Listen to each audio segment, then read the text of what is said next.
Video ini hanya untuk mereka yang punya logika. Bagi yang tidak punya logika, skip aja. Terus terang, untuk waktu yang lama saya pernah menjadi pengagum Amerika Serikat. Ya, mungkin saja karena saya dibesarkan dengan budaya populer. Sejak kecil saya sudah mengagumi superhero Amerika seperti Superman, Batman, Spider-Man, dan tentu saja The Avengers. Begitu juga dengan novel-novel, film seri, film layar lebar Amerika. Saya sendiri juga menempuh pendidikan master di Amerika. Jadi untuk waktu yang lama, saya menganggap Amerika sebagai pejuang demokrasi dan hak asasi. Amerika adalah negara yang menyelamatkan dunia dari kaum zalim yang ingin menguasai dunia. Kini, saya rasa semua kekaguman saya hanya sedikit tersisa. Apa yang terjadi dalam perang Amerika bersama Israel melawan Iran saat ini sungguh meruntuhkan kepercayaan bahwa Amerika adalah pihak yang membela kebenaran. Saya sungguh tak paham kalau saat ini ada orang Indonesia yang membela Amerika. Amerika Serikat saat ini adalah pelaku kezaliman dan kebengisan yang luar biasa. Di bawah kepemimpinan Donald Trump, seorang presiden yang bisa disebut sebagai kepala negara terburuk di dunia saat ini, Amerika dengan semena-mena berusaha menghancurkan Iran. Amerika bersama Israel mulai melancarkan serangan udara dan rudal ke berbagai lokasi di Iran pada 28 Februari 2026. Operasi militer ini disebut sebagai Operation Lion's Roar alias Operasi Auman Singa. Operasi ini bertujuan untuk menghancurkan infrastruktur nuklir dan rudal Iran serta melemahkan pertahanan mereka. Pada serangan pertama saja mereka sudah menewaskan pemimpin tertinggi Iran Ayatollah Ali Khamenei. Ribuan orang tewas dan puluhan ribu lainnya juga luka-luka. Dalam sejarah, Amerika memang pernah melakukan serangan yang memakan korban sipil jauh lebih besar. Dulu pada 1945, Amerika pernah membom atom Hiroshima dan Nagasaki, Jepang. Namun dunia memahami serangan itu karena Amerika berdalih melakukan pemboman itu agar Perang Dunia Kedua berakhir. Nyatanya, ya Jepang memang kemudian menyatakan menyerah. Perang dunia memang akibatnya berakhir. Tapi sekarang, apakah Amerika punya alasan yang sahih yang dapat membenarkan penyerangannya?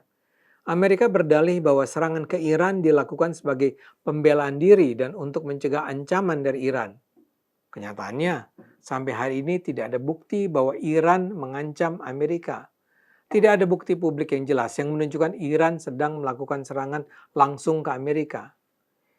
Ini mengingatkan saya pada saat Amerika menyerang Irak pada 2003 dulu. Ketika itu Amerika menghancurkan Irak dengan alasan Irak memiliki senjata pemusnah massal. Irak berhasil ditaklukkan dan Presiden Saddam Hussein digulingkan. Tapi ketika kemudian diperiksa seusai perang, disimpulkan bahwa Irak tidak memiliki senjata pemusnah massal yang ditakuti. Kisah senjata pemusnah massal itu ternyata hanya bualan pemimpin Amerika yang sampai sekarang tidak pernah menyatakan permintaan maaf atas kebohongannya itu. Seperti saya katakan, kejahatan serupa nampaknya sekarang kembali dilakukan. Amerika mengatakan, Iran memang belum menyerang AS, tapi potensi serangan Iran sangat besar. Menurut Amerika, Iran sangat mungkin menyerang Amerika dalam waktu dekat. Ini semua tentu saja omong kosong. Iran sama sekali tidak berniat menyerang Amerika. Iran bahkan sama sekali tidak berniat menyerang Israel. Sekutu Amerika yang diduga saat ini adalah pihak yang terus memprovokasi Amerika untuk melakukan tindakan keji menyerang Iran. Iran itu bukanlah ancaman buat Amerika. Kalau Amerika berdalih, Iran mungkin sekali menyerang Amerika, itu adalah dalih yang sama sekali tak dapat digunakan. Dalam hukum internasional, dalih pembelaan diri tidak bisa digunakan kalau ancamannya belum nyata. Kalau ancaman sebenarnya belum ada, lalu apa sebenarnya yang hendak dicegah Amerika? Amerika berkatakan Iran berpotensi jadi kekuatan nuklir dan itu harus dicegah. Ini lagi-lagi omong kosong yang sama busuknya. Tidak ada bukti bahwa Iran saat ini sudah memiliki senjata nuklir. Bahkan sebagian laporan intelijen menunjukkan Iran belum berada di tahap akhir pengembangan senjata. Dan yang lebih menarik, sebenarnya sudah ada upaya membuat perjanjian nuklir antara Iran dan Amerika. Sampai Februari 2026, perundingan itu masih berlangsung.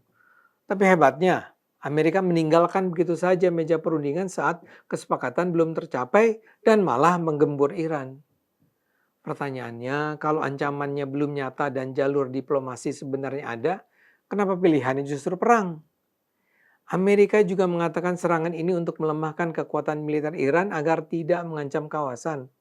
Pertanyaannya, kalau targetnya militer, kenapa yang paling banyak jadi korban justru warga biasa? Amerika terkesan memang mentarget masyarakat sipil untuk dibunuh. Yang paling menyedihkan adalah kasus penembakan rudal yang menghancurkan sebuah sekolah di kota Minab, Iran Selatan.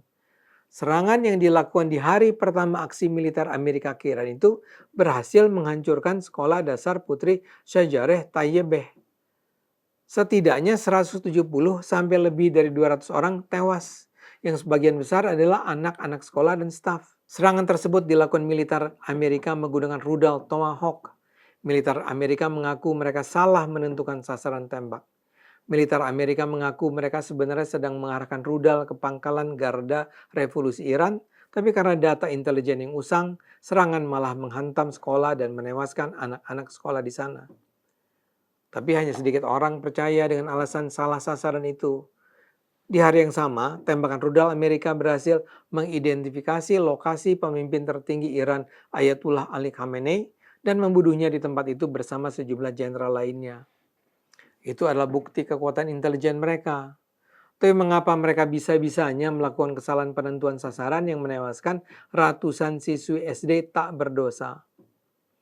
Masyarakat dunia mengutuk serangan itu sebagai kejahatan tanpa peri kemanusiaan yang nyata. Karena itulah semakin banyak suara rakyat di berbagai negara mengutuk Amerika.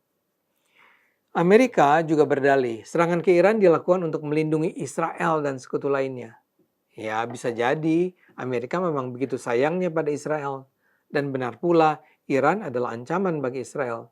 Tapi apakah melindungi sekutu membenarkan serangan besar-besaran ke negara lain? Diberitakan banyak presiden Amerika sebelum Donald Trump seperti George Bush dan Barack Obama misalnya diminta Israel untuk menyerang Iran. Tapi semua menolaknya. Kini ketika Amerika dipimpin presiden seaneh Trump, Amerika memilih menyerang Iran demi Israel. Dan mulut Trump memang penuh dengan argumen kosong. Dia bilang perang melawan Iran ini dilakukan untuk menjaga stabilitas kawasan. Kan yang terjadi justru sebaliknya. Konflik meluas, ketegangan meningkat, dan risiko perang regional semakin besar. Bahkan sekarang Lebanon dan Yaman terlibat. Jalur minyak dunia melalui Selat Hormuz sudah terancam. Jadi kalau hasilnya adalah justru eskalasi ketegangan, di mana letak stabilisasi yang disebut Trump? Buat saya adalah sebuah malapetaka sejarah ketika mayoritas rakyat Amerika memilih Trump sebagai presiden mereka. Trump mungkin semula menyangka akan bisa menaklukkan Iran sebagaimana 20 tahun yang lalu Amerika menaklukkan Irak. Tapi yang terjadi justru sebaliknya. Saat ini sudah lebih dari 1 bulan perang berjalan dan sama sekali tidak ada tanda-tanda Iran akan menyerah. Kabar yang beredar justru menunjukkan kini giliran Amerika dan mungkin juga Israel yang kehilangan akal untuk mengakhiri perang tanpa kehilangan muka.